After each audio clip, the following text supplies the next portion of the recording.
Recent data suggests 25% of workers will start job hunting once the pandemic is over, and employees hoping to move on from their current posts are seeking better compensation and benefits. Debbie Adegari, founder and CEO of Village, believes there's a great resignation forthcoming and has insights on what's wrong with America's work culture. Hi, Debbie. Hi, Aubrey. Thank you for having me. Well, what should employees look for in a new job if they're planning to quit their jobs post-COVID? Well, first, take it easy. Don't jump to quit so soon. Number one, list out what your priorities are and see if you really need to exit your workplace today. Perhaps you can have a conversation with your manager about how you can improve the situation. What studies are showing is that upwards of 40% of current employees are looking to make a shift because their employers are talking about moving back to a full-time in-office environment. And after having so many months without a commute, with more time to enjoy time with friends and family, employees are looking for the opportunity to emphasize their productivity versus time in the seat. So if we can arrange a situation where we can make today's situation win-win, that's number one. But if that cannot happen, and if your employer insists on you returning to the office full time, then look at the culture of the company that you're going to. See what types of perks and benefits they offer. See if those perks and benefits jive with the type of environment that you're looking for. Are you a working parent looking for greater support in those areas? Does your employer offer a working parent support program such as Village? That will tell you whether or not they value creating a parent-friendly culture. Do you see people having activities outside of the job? And how do you find that information? Today, you are able to connect with current employees and ex-employees through a plethora of online resources. So dig deep, find out what the culture was before the pandemic, and talk to current employees today about what's happening and what the outlook is going to be like going forward.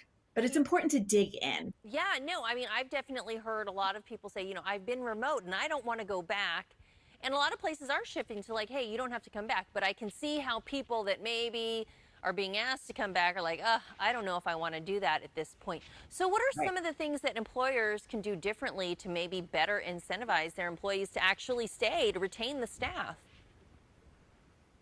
Provide flexibility. The definition of flexibility has absolutely changed. It no longer means taking off work early on Fridays. It means having ability to maybe work asynchronously, to be able to pass off assignments between team members in off hours.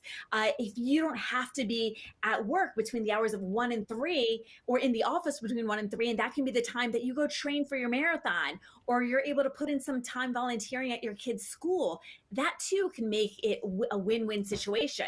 So it's a matter of employers thinking outside of the box to provide that flexibility. But even before we go there, they need to poll their employees to see what their employees want and what is available. Some employees are willing to come back and are looking forward to having that time with teammates to collaborate on some projects that require a little bit more creativity.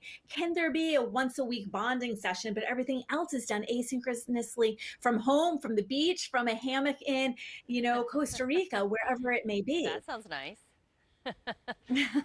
So, there's that phrase that people don't quit jobs, they quit managers. And explain more what that means and maybe why managers should be paying attention. Absolutely. Well, companies come out with these great policies.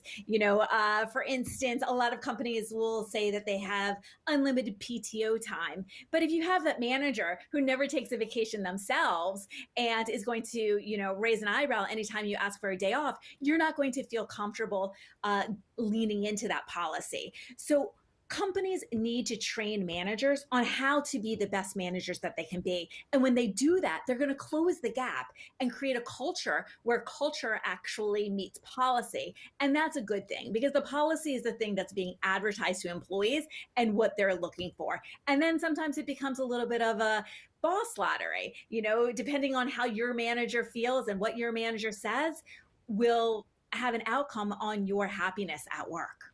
And I guess it's safe to say that the workplace culture has evolved and it's not ever going to go back exactly to the way it was.